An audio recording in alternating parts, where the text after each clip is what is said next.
Hello everybody and welcome to Gravitee Edge 2023. My name is Erik Wilde and today I will talk about where API management is going. What I want to talk about is mostly a little bit of the backstory of where it comes from, how it developed and why we are where we are today, but also talk a little bit about the trends of the last couple of years and also what that means looking forward to a variety of groups, most importantly API developers and API platform teams and also vendors in the API space. Very briefly about myself, my name is Erik Wilde and I run a YouTube channel. So if you're interested in APIs in any shape or form, check it out. It's called Getting APIs to Work. I am posting videos and new and interesting topics pretty much every week. Okay, let's jump into the actual presentation. I want to start with a brief history of API management, just telling you a little bit where it comes from, and that may explain some of the things that you've seen and where you may have wondered, why did things go that way? And sometimes it's interesting to look at the past to understand the present and maybe also be able to look into the future. We look at the present state of things, where we are, how the API space has been evolving for the last couple of years and where we are now. And we will also look a little bit into the future, where things will be going and what that may mean for you as somebody in the API space. Okay. Now, looking back, APIs are really, really old. APIs are as old as computers, because when people started building computers, they quickly realized that for certain problems, you would have to solve that problem over and over again. And instead of writing the same code over and over again, you would just write that code once and then reuse it. And whatever mechanism you're using, you could call that subroutine or something more in one programming language. But pretty quickly, it became clear that this probably should be something that is more than just happening in one programming language in one program. This is how basically operating systems came into being, and how this whole idea of APIs as something where initially were cooperating components of a single machine. The first time the word API was used, or the term application program interface, what I was finding so far was in this paper. It's from 1968, so it's really old. It's not application programming interface, it's application program interface, and it's a paper from the computer graphics. Because as you might imagine, in computer graphics, there are certain things you have to do over and over again. You draw lines, you draw circles, you draw rectangles, you do all these kind of things. And of course, it makes sense to have reusable code for this kind of thing. And this is where this whole idea really was not just used, but also got its name from. Now, now we know where the term API comes from. Now let's look at why we are using APIs, we're using them today. That's a little different, because now we have to look back at why are we using APIs as network interfaces the way we use them today. And here I would say the earliest thing we can look at is this paper. This is the proposal for the web, basically. It's from 1989 from Tim Berners-Lee, and it proposes to build the web. And the web really was at that point one of the few, I would say, proposals to build like a global information system. And of course, it was the one that was really, really successful, which is why it's the one that we all know today. And what the web did was to say, we should be able to work with information regardless where it resides in the world, also regardless of what kind of machine it's managed by, whether it's a Unix machine or whether it's a mainframe or a Windows computer, shouldn't matter. And this is what made the web so successful. What also became pretty important on the web very early on were certain architectural patterns. So one of the things that you may remember seeing are terms such as proxies. There's this idea of a forward proxy. A forward proxy is this component that you put between the internet or the web and clients browsers. Right? And oftentimes, forward proxies are, for example, used for things such as parental filters, so that you can, for example, filter content before it gets to the users, your kids, and you can make sure that maybe they're limited to only seeing certain sites, and you can block other sites that you don't think they should have access to. So this is the idea of a forward proxy. It kind of protects things on the client side.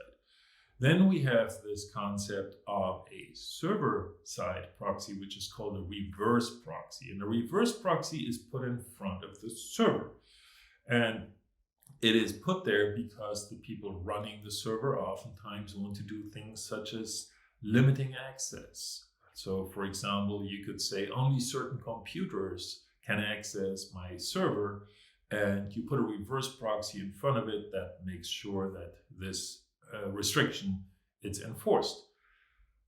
And the reason why you might want to do it with a reverse proxy is that you can then have this specialized component which you can have, and then you can have multiple web servers, and it doesn't really matter what kind of web server you're using, you have this specialized component of a reverse proxy.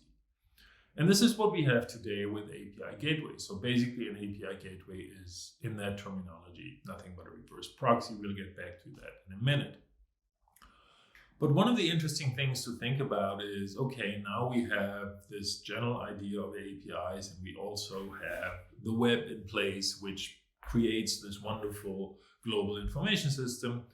And when we look at how the web evolved, you can look at the first wave of success in the mid-90s when companies such as Amazon discovered the web as this wonderful global thing where you can do business with anybody on the planet, and that, as we all know, worked very well.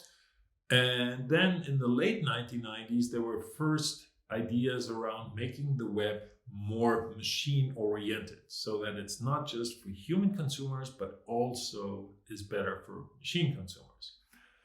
And one of the first things that was created in that space was the extensible markup language, XML. And that then became the foundation for SOAP. And that, in turn, was the first foundation for things that actually were called APIs.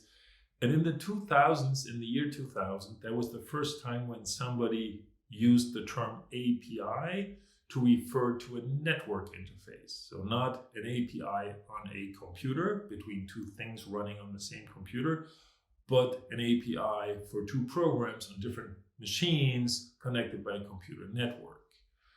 And those first APIs were popularized by companies such as Salesforce and eBay and Amazon, who, as you can just tell by the names, were usually successful doing that. And a little later, were like a second wave of these companies who were not so much just doing their thing, but they also provided certain specific building blocks, like Delicious, Flickr, Facebook, Twitter, Foursquare, Twilio. All these companies, some of them are still around, others are not. But this also popularized this idea that you can have specific services created by somebody, made available, and then others can just consume that service, pay for it, and then you have a nice business model going. And this was something that in the end then created this whole API economy that we see today. Now let's look at how this translates into how the API space and the API architecture, so to speak, have evolved. So in the very beginning, we had this very simple idea of these reverse proxies, API gateways. The idea was you put a gateway in front of a computer, and this computer, the API running on this computer, then can be protected in a very technical way. You can set certain policies, and that way you can make sure that your API gets protected by this reusable component.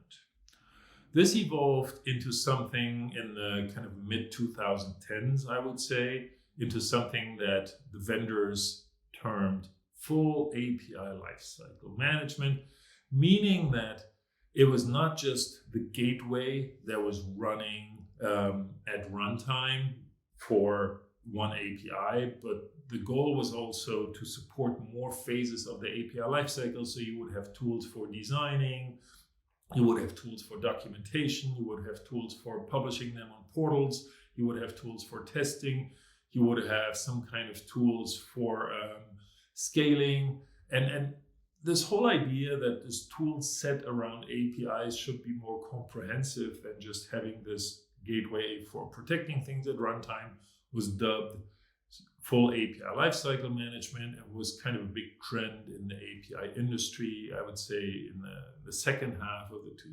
2010s. Another thing that happened was to say, okay, now we have these APIs which are better managed, but we still might want to actually have a more unified view into them. And this is what happened as a response to that, where companies oftentimes also said, we have actually more than one gateway, but we want to have a unified way of how we can look at all the APIs that we're having. This gave rise to this idea that oftentimes is referred to as federated API management, meaning that you have more than one API gateway, you have more than one technical component managing your APIs, but you also want a unified view. And the way how you can do that is you have this idea of an API catalog, and this API catalog then is populated by APIs from potentially more than one API gateway. This already gets us closer to this idea of treating APIs as products, where you say it's important for an organization that they know which APIs they have, regardless of how they're technically managed. And we should be able to do that. So we look at an API as a product, and we should have a unified view into the products that we have. But this still ignores a little bit this idea of what do we do with those products? And this is what brought this next wave of building blocks into existence, which we've seen quite a bit in the last, I would say, 2 or 3 years, where we have more and more providers providing specialized portals or marketplaces or catalogs, whatever you call these things, but ways how to get your API products made available to consumers in a better way. So you might think that if I have an API catalog, maybe I have an internal developer portal, that's one thing I have. Maybe I have a partner portal that's specifically for my business partners. And maybe I also have public APIs that I make available. These might be 3 very different ways of how I go to market with my API products. And therefore, I should have the freedom to, for example, choose different portals, marketplaces, catalogs, whatever you call these, and say it shouldn't matter how I am managing my APIs, and it shouldn't be only one thing, how I can publish them to consumers. I should be able to mix and match these things as I see fit. And this is, I would say, more or less where we are today, that we see this unbundling of various capabilities in the API management space, because we have more and more things that are offered in that space, and we should be able to pick the best tool for the job instead of being forced into buying everything from the one vendor that promises to do everything for us, but also kind of lock us in. And this is really where we can look at where we are today.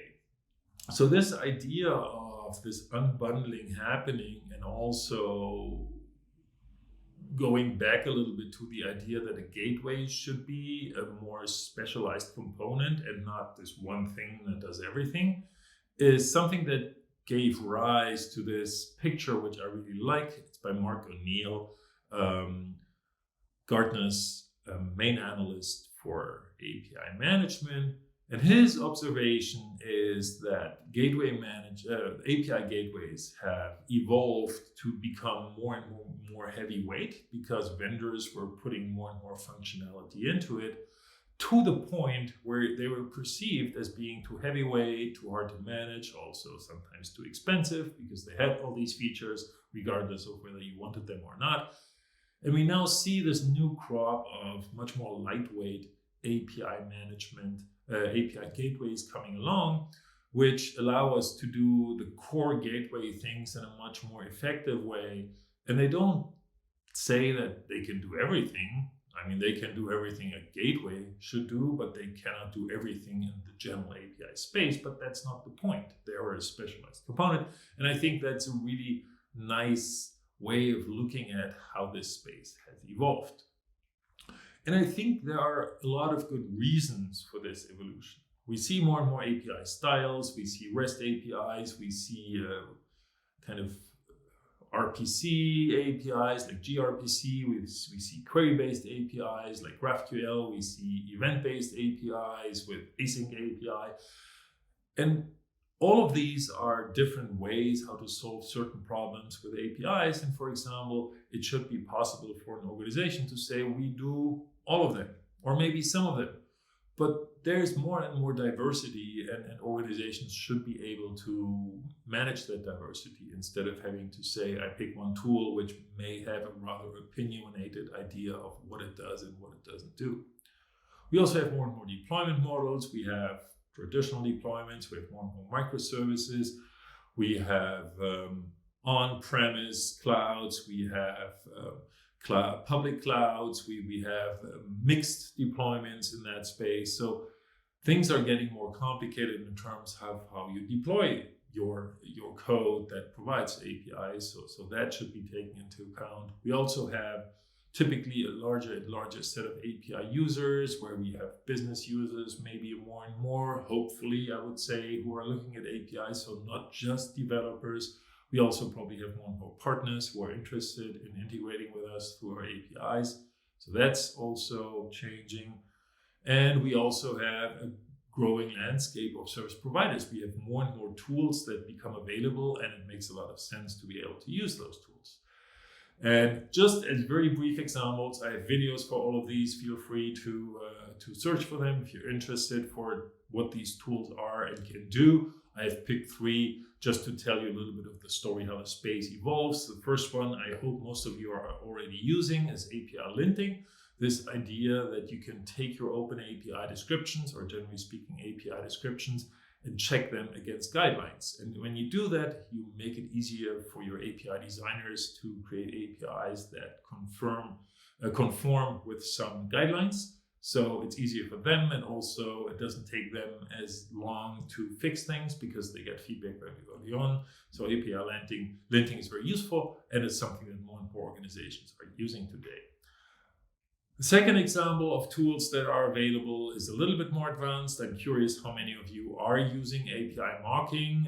Feel free to share that in the chat. I'm really curious how you are handling these new things, whether you're using mocking or maybe considering using it. So mocking would be this idea that you create a mock server from an open API description. And there are several reasons why you might want to do it. So one reason could be that you do that for testing purposes. So for example, you mock services so that you can run a test that depends on external services. But instead of depending on the real services, you just set up mocks so that testing becomes a little bit nicer, sandboxed. It might also be something that you use in the design process, where you mock APIs so that you can present them to potential users and say, how would you like this API? Instead of just having to look at an API description, they can play around with the mock server, which is not fully functional, but gives them some idea of, oh, if I send this request, I get this response. So they get a feel a little bit for the API. So mocking, really useful. And more people are doing it. More and more tools are supporting that in some shape or form. The third one is probably the most exotic one right now. And again, please share with us whether you're using that or not. This one I find really interesting. Fuzzing. Fuzzing is this idea that you test APIs, but not so much through functional testing, but more in the sense that you send requests that are a little bit off. So let's say you have a parameter in your request which has a certain value range. And then you send a request which is outside of this range. You would expect that the API responds with some kind of error message and says your request is not as it should be, but maybe you didn't implement that correctly. And fuzzing will reveal these kind of things because it will kind of try out these requests that are not quite right. They're not random, but it kind of tests edge cases and things, right? And again, it's a very useful tool because it allows you to do better testing without actually spending a lot of effort in writing tests, because it's an automated testing method. And therefore, it's another tool that you might want to use to improve the quality of your APIs. Now that we've looked at what the current state is with these components becoming more specialized, and then also this idea that we see this landscape of tools becoming richer and richer, what should you be aware of?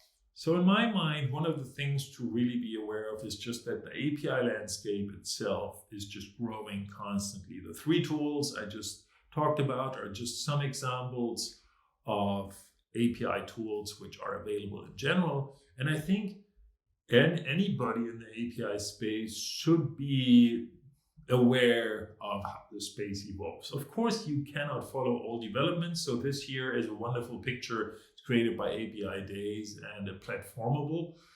And they try to create a rather complete overview of all the different tools and services in the API space, which of course are a lot, as you can tell. And it's really hard to follow all of it.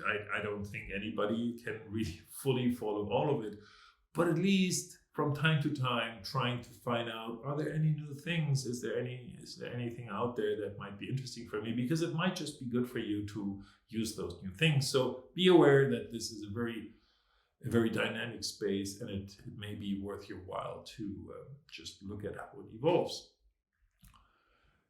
And it becomes more and more diverse because this whole idea of full API lifecycle management really is a little bit at its end. So once again, this is Mark O'Neill from Gartner, and he says, yep, full API lifecycle management is really not the future.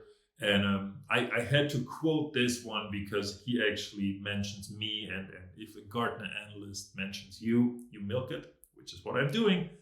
The reason for that is that I've called this a little while ago, I called this the great unbundling, meaning that instead of having this one monolithic API management tool, it becomes this unbundled set of different tools that you can mix and match. And that is also what Gartner is seeing, just in reality, how organizations are organizing themselves around how do we do this API thing. And this is something where you can see that happening in all different spaces that you look into. This is just one example of where, because I was interested, I looked into organizations, and I was wondering, do you have an API for your APIs? Right? That's the question you could ask, saying, if you have an API catalog, is that publishing all the APIs in machine readable form? And if so, how does it do that? And there's this format out there which, let's say, has potential. It's not the greatest design of all times, but at least it's out there. It's called APIs.json. And I was just curious, are people using that? And as you can see, some are using it. A whole bunch of people are at least considering it. So for me, that was a really interesting observation to say that apparently a lot of people are looking into this idea of, well, if we have an API management solution, maybe this API management solution should publish the APIs that it manages in a way that I can have other tooling consuming that. And this is just one example of how this great unbundling is actually happening. Okay, now what does that all mean?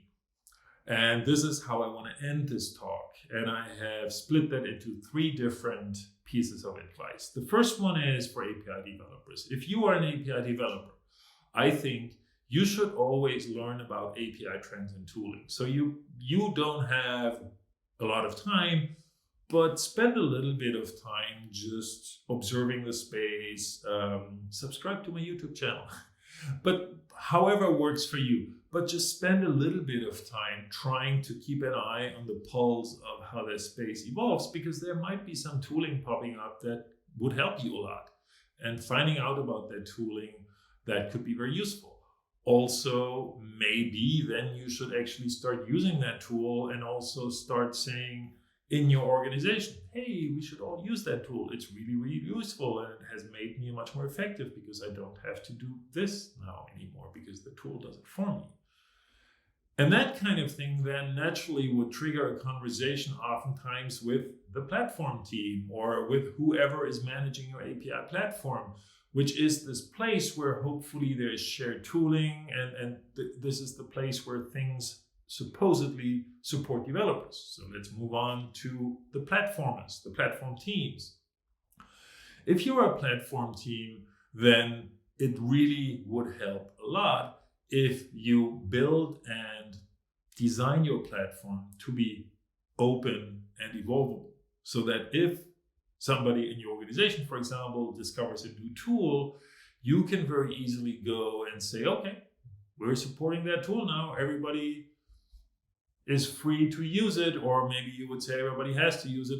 I mean, there are very different ways of how this kind of governance would be put in place.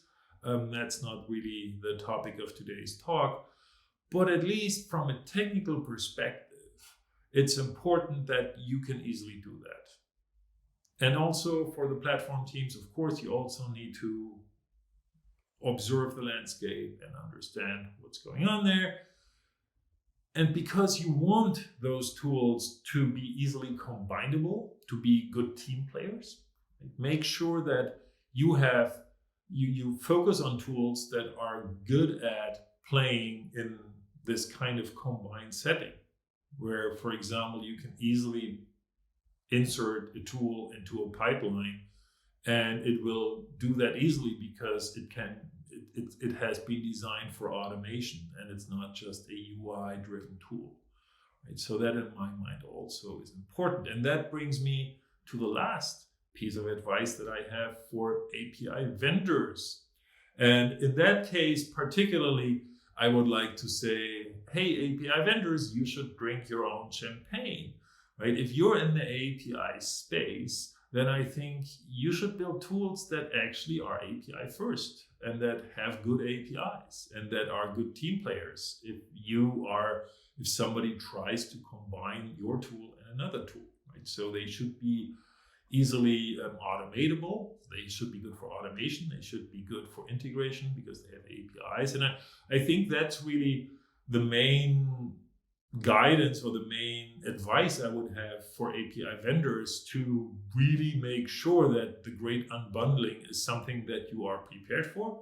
And you may even actively push that and have stories and demos and presentations where you tell customers, look, my tool does this, but if you combine it with this tool and with this tool, you have this wonderful pipeline of things that gets rid of a lot of problems. And it's not just my tool doing that for you, but I give you a recipe how you can actually implement all of this. And I think this becomes something, in particular, if you're a smaller vendor, right, with a specialized offering, I think it can be very powerful to better explain a little bit how your thing actually fits into the bigger picture. Because the more we see this tool space disintegrating, right, the harder it actually might become to understand this little slice that you're offering. So if you're explaining that in a better way, that helps people to better understand what you're offering, to understand the value of what you're offering, and to consider adopting your product. And I think that's what we should all be doing, drink our own champagne. And with that, I am done. Thank you very much. So in my mind, the takeaway from this presentation should be that the great unbundling is really happening. I think we're really in it already. It has been happening for a little while, but it's picking up steam, and I don't think it's going to stop anytime soon. So in my mind, we better get ready for this much more complex API space, but also the much more powerful one where we have all these tools being available, to embrace that richness and say, it's good. It's good that we have choice. We have to work a little harder to combine things, but if things make themselves easily combinable, then it's something that we can do and we benefit from it. And I think therefore it's a good thing that we have that. And for personally, from my perspective, I think that, and I hope actually that this also means that we will get more standards possibly in the API space, because the more tools we have who want to talk to each other, maybe the more languages and standards we actually need how they can talk to each other. So Open API is useful and good and established. Async API is useful and good and established.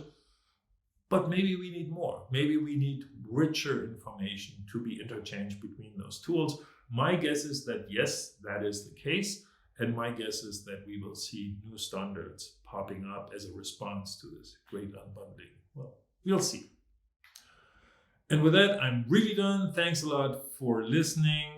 If you want to get in touch, you can find me most easily on YouTube and on LinkedIn. If you want to look at the slides, I have linked quite a number of things from the slides. You can find them online under the URI that you can see on the slide here. And with that, I wish you a great rest of the conference and keep getting APIs to work. Bye-bye.